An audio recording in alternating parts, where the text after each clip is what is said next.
welcome to Wisconsin Weather Experts for today. We've been talking about rain for the past 2 days, I feel like. Seems like forever, doesn't it? Yeah, absolutely. I'm just making sure my mic's on, otherwise I'm just talking to myself back here. But yeah, it has been an incredibly wet stretch of weather. Of course, today's rainfall is not as intense, and we'll get to our big picture and take a look ahead to see when we finally dry out in a little bit. But we also have our truck out again today, our newest toy. I shouldn't call it that because it's a high-tech piece of machinery that does amazing things, but it is our latest thing that we can use to bring you the weather and everything else in the most up-to-date fashion. And we are live this morning on this rainy day. Now, Holly, yesterday, you remember, we had Lisa was out in our live truck, and those waves were just crashing in. Oh, yeah. You can even see like the white when they're crashing. Today, it looks a little bit better, so that's good. That's good. The wind is still there. You still see some white caps, but yesterday, those waves were 3 or 4 foot waves. Today, they are not. There's still a beach hazard statement. It's not a good day to be in the beach, not a good day to be even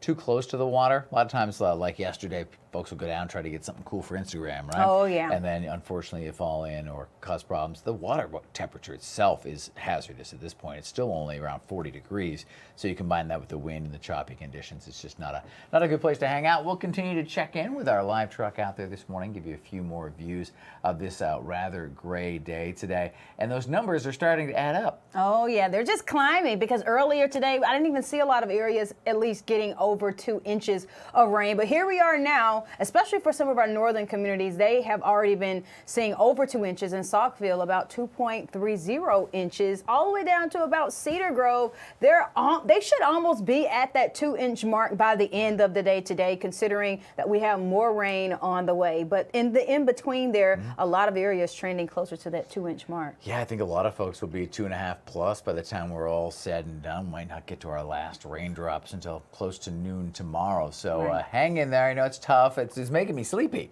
I know. It's like natural white noise, and then we keep the door open in here, and it's just like you could just hear the raindrops just pelting on the ground. And I'm like, it sounds so lovely, but it just does not look lovely. And it is a good day for a nap, but curl up with us on your Fox Local phone app if you're going to be taking a nap, please. And you know, we're being silly, we're having a little fun with it, trying to make the best of a gray situation. But in the grand scheme of things, we A, kind of needed this rain. We were actually a little dry, and B, this is so manageable compared to some of the incredibly wicked weather. Thousands of people in south and central parts of the U.S. are bracing for yet another round of severe weather. Many, of course, recently struggling to bounce back after the incredibly devastating storms, the destruction over the weekend. We have more from Garrett Tenney. I don't want to leave my house, but I got to do what I got to do. I mean, you know, it's probably best for everybody here. A race against time in Laurel County, Kentucky. Neighborhoods devastated by weekend tornadoes are now at risk of even more damage. That storm that is coming in tonight is incredibly dangerous. But in the very least, we are going to see 60-mile-per-hour winds.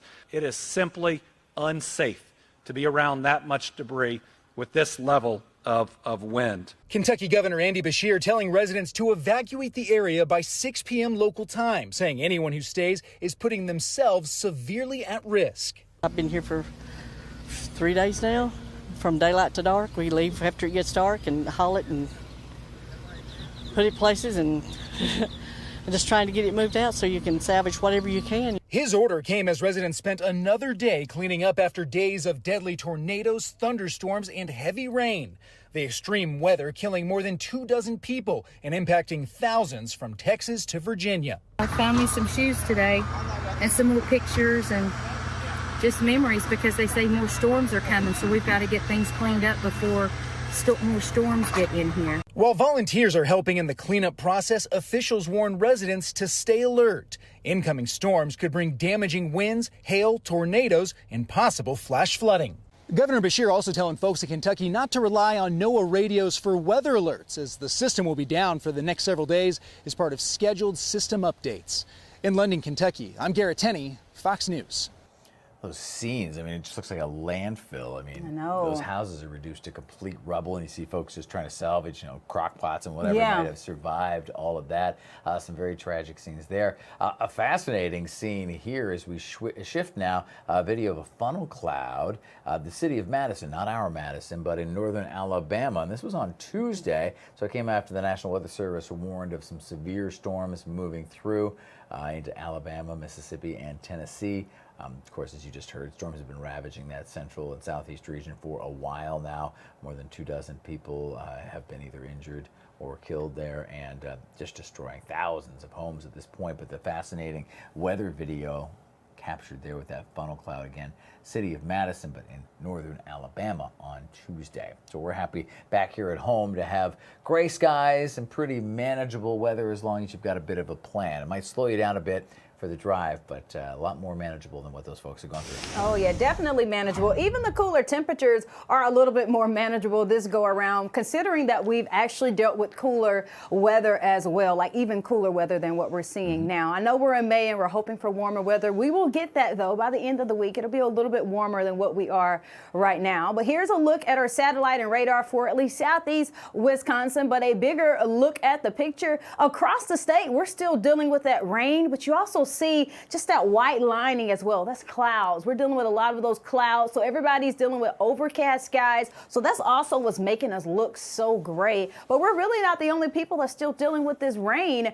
As we take a look here at our satellite and radar, some more of that rain is still in other parts of the Midwest. And that's because we have that low pressure system just hanging out pretty much just the south of our area. They're pretty much hanging out. But we also have a little bit more of those high pressure systems that will eventually move into our area. And that's going to provide us with drier conditions as we make our way closer to the weekend. So, hey, let's keep our eyes on the light at the end of the tunnel and just make the best of the rain for now. Find a good movie to watch, as well as staying warm indoors. I mean, I would even turn on my fireplace because it is still a little chilly outdoors. Let's look at our satellite and radar for at least other parts of the country. This is a look at the Northeast. They're still dealing with a lot of that rain, really the same conditions that we're dealing with here, except they get a little bit more of that moderate rain mixed in with their area, as you see some of those yellows there. But then as we take a trip over to the West Coast, they are the lucky ones. In fact, they're having warmer temperatures as well as drier conditions as well. As you see here, it's a big dome of high pressure in this area, so that is why they are so dry.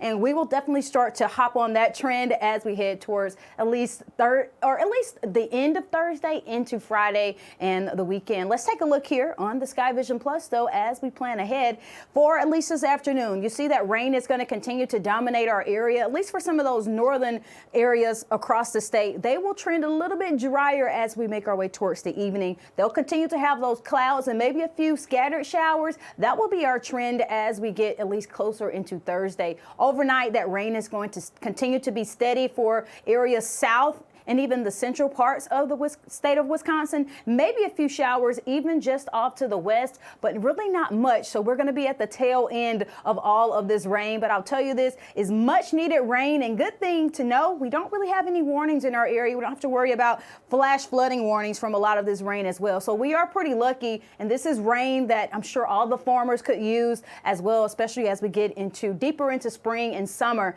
I know I'm waiting on some strawberries within the next month or so. As we look here, this is Thursday around 7 o'clock in the morning. That morning commute earlier, maybe around 4:30, give or take, could still be a little messy for those at least early birds. But by the time we make it to 7 in the morning, you're going to just be dealing with a lot more of those clouds, at least for the central and southern parts of at least Wisconsin. The northern area should be clearing out from a little bit more of those clouds early in the morning, but they will return as we go throughout the rest of the day. It will be kind of a broken scene as far as those clouds. So we'll get some peaks of sunshine throughout the afternoon on Thursday, not just for Milwaukee, but really across the state. Maybe a few areas could see just a few showers, but overall we're going to be trending drier, and that's what we like to see. And as we dry up, we warm up. Temperatures definitely will begin to warm up closer to the 60s by the time we make it to this weekend. Overall, though, with the rain, you saw the rainfall reports already where we've seen areas where they are already over 2 inches. A lot of areas will definitely accumulate up to about 2 inches. But from now up until about 8 o'clock on Thursday, we'll have an additional maybe 1/4 of an inch, maybe 3/4 of an inch, depending on where you are, of how much more rain we could expect. As you see here across the state, we're trending a little bit over at least 1/4 of an inch, a little under 1/2 an inch, I should say.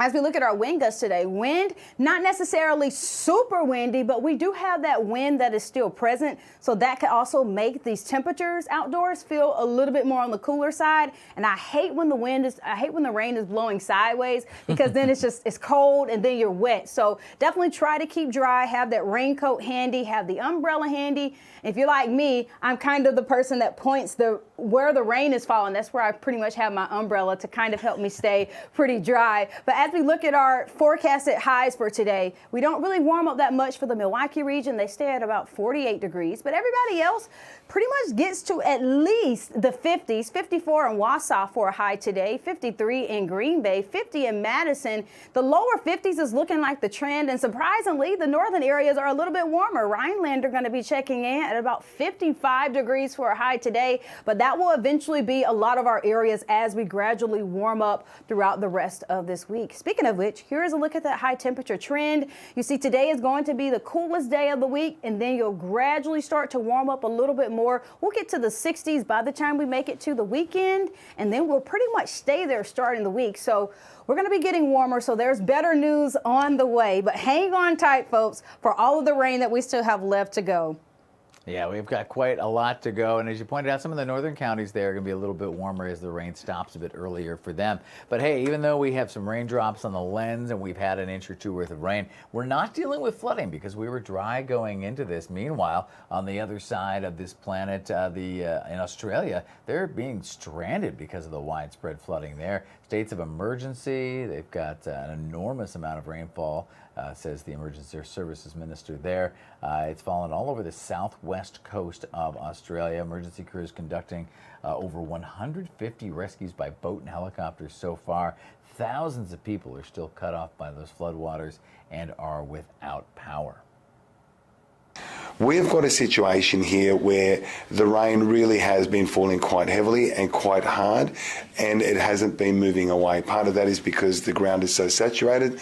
Another part is also because the rivers are swollen. There's been a number of rescues, as I said, a lot of people with a number of pets. We've had cats, dogs, budgies, and a number of animals rescued as well. So there's been a lot of full boats that we've seen, and as I said, we're trying to get along to everyone and as many people as we can on these boats in these floodwaters.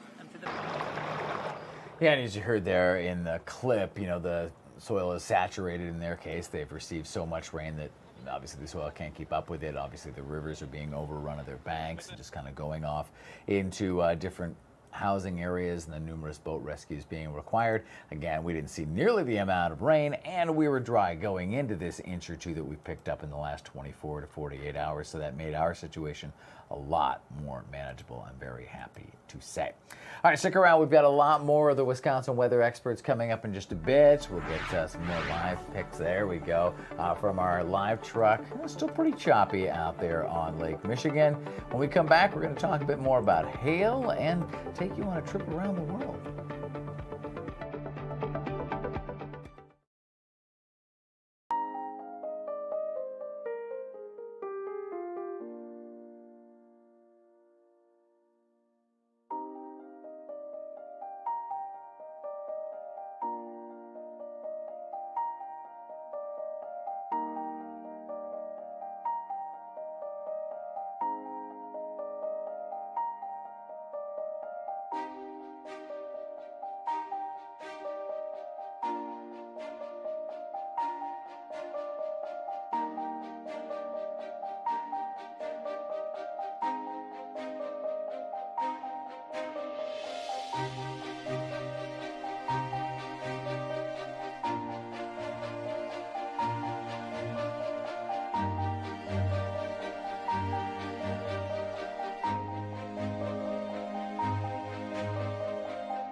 Welcome back to Wisconsin Weather Experts. We are on the go with Bo this morning. He's in the truck manning the controls down by the lake shore, watching those choppy waves crash in. Still a windy, gray, wet day.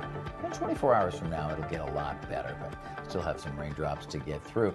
Now, fortunately, we have not seen much in the way of thunderstorms embedded with this, which is good. We haven't had, and because of that, we haven't had anything like hail to deal with. Of course, hail is a fascinating weather phenomenon, and to dig a little deeper, Chief Meteorologist Tom Walks. So a lot of folks ask how hail forms and want to talk more about that and specifically rings inside of a hailstone. So let's peer into a thunderstorm here. Thunderstorms are made up of what we call updrafts and downdrafts, or air flowing up through the storm and then cycling back down again. So water freezes the higher up it goes as it gets colder, right? The higher up you go into the storm. So it starts out as liquid water, and then it rises up in that updraft and it gets colder. And additional layers of ice will form on that hailstone, making it larger and larger. And that hailstone will continue to grow so long as the wind remains strong enough within this storm in order to keep the hail aloft. Once it gets too heavy and the wind can no longer support it, that hailstone will fall out of the cloud. Now, this is pretty interesting here because take a look at this. This is from Ixonia, from Stephanie. Look at the rings here of the hailstone. So we've talked, and this was monster-sized hail. In fact, on this particular date, we had hail as large as tennis balls in some areas. So think about that for a minute. The winds were so strong in those thunderstorms in parts of southeastern Wisconsin on this particular day that they were able to hold balls of ice as large as tennis balls in those thunderstorm clouds. So that really makes you think, right, how strong those winds were. So in this particular case, what was happening, and again, Stephanie cut into the hailstone here so we can see the rings of the hailstone. So it started out as a small hailstone, and then as it continued to get lofted into the storm, it froze. Then it came back down in the downdraft, more water collected onto it, it blew back up, formed more ice yet, and then more ice around that. So the rings, much like the ring of a tree, indicates how many times this hailstone cycled through the storm before getting too heavy and falling out of the thunderstorm. Now, something else that's interesting here, take a look at the haziness here, or the cloudiness, if you will, of the ice. It's not totally clear, right? And that's another process here with hailstones. The cloudy, murky nature of the hailstone means that there were air bubbles within this. So what was happening is, as that water was collecting on the hailstone, and then it would refreeze and grow, right? As that water was collecting, it was quickly freezing onto the hailstone, and it still had air bubbles trapped in it, and that's why you have the cloudy nature. Now, sometimes you will get clear hailstones. Those hailstones are clear because the water froze more slowly onto the hailstone, so all of the air bubbles were able to get out before it totally froze, if you will. So there weren't any air bubbles in it, making it clear. So you can look at the hailstone two different ways here. Number one is the rings of the hail, much like the rings of a tree, how many times it cycled through the storm before falling out. And then number two, the color essentially of the hailstone, that cloudier color indicating air bubbles were present, or the clear color indicating that it froze more slowly. There you go. Fascinating to look at the rings, right? Like a tree is a great example that Tom gave there. As it grows and grows and grows. And kind of like a tangent here, as I was telling you while we were watching that, the different colors with the different air bubbles. That's why if you ever watch a Zamboni at the hockey game, hopefully you'll go cheer on the Milwaukee Admirals one day, and there's like steam rising. It's hot water, or warm water at least, in the Zamboni, which is the ice resurfacing machine. And we use hot water because it has fewer oxygen molecules, and so you get a clearer, stronger coating of ice versus that white air bubbly kind of ice that was also in that hailstone. different reason for the different colors, but similar connection there for sure. All right, we are definitely seeing many shades of gray.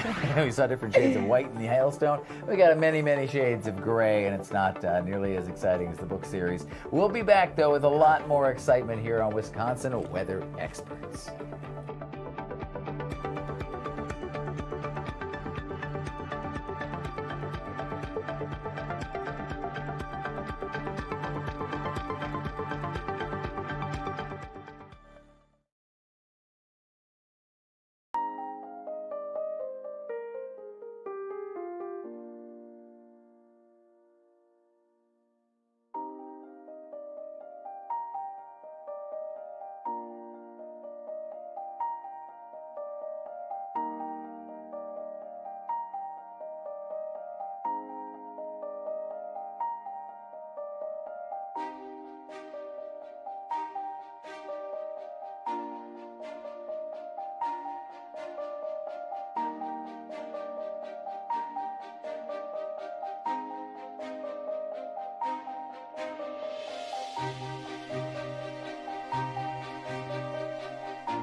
Welcome back. Wisconsin Weather Experts, another gray day. Hopefully you're curled up with the app and just enjoying it and having some soup here, because it is kind of one of those days for sure. And if you have, any questions about how days like this form, or maybe you've got some other pressing meteorological, environmental, maybe even space question that's been bugging you, feel free to point that phone up at the screen, capture that QR code, and it'll take you right to a spot where you can ask us a question. And a lot of people have been asking this question, Holly: how is the forecast shaping up for Memorial Day? Because, of course, big weekend coming up. Oh, yes, a big weekend. People are off and they want to get outdoors. But I am here to break the news that we are going to have drier conditions, not necessarily warmer conditions, but drier.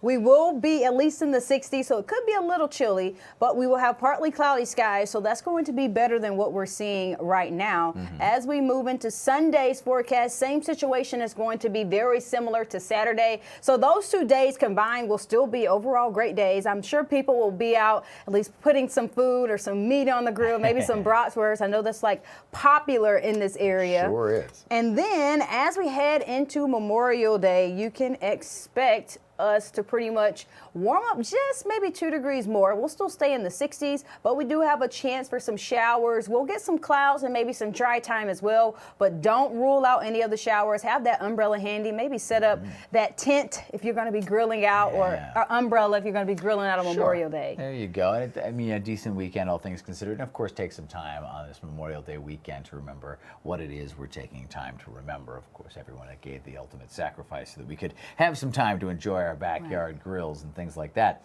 Lots of folks will be probably taking in the weekend to enjoy their favorite hobby, and there's one hobby, one of many, that needs some very accurate weather information, and that would be sailing. So there's this man from Oregon. He quit his corporate gig, he got out of there, he liquidated his 401k, he sold his cars, and he decided he was going to sail the whole ocean with his cat. Yeah, cats are not known for loving water, but this one's making its way around the world. Oliver Weiger left the Oregon coast, headed to Hawaii with his passenger and his pet, whose name is Phoenix. His decision, I guess, came after a major health diagnosis, so it made him kind of reevaluate his priorities. He's now got more than 1 million followers on TikTok and Instagram. Wow. Watching his awe-inspiring journey. I was diagnosed with something called Klippel-Feil syndrome, and I run the risk of like going paralyzed. I just that like kind of made me realize my mortality, and then I just grew to like despise my life and like the corporate machine. And then I saw some guy sail from California to Hawaii, and I was like, oh, I didn't know that was a thing. And I was like, I want to do that. And you come to find out, people sail around the world, and so I want to do that too. And so yeah, I saw that, and then I abruptly quit my job. Wow, an unbelievable story for sure. And you can kind of see how he, had to take stock and think what was really important to him. And so he grabbed the cat, got on the boat, and away they went. What an inspiring story. Oh, and of yeah. course, sailing, one of the many hobbies that requires very good forecasting. Nobody out there sailing today. It's a little too choppy for that. I'm sure we'll get many boats in the days ahead. You have a fantastic Wednesday. We'll see you back on Thursday with another edition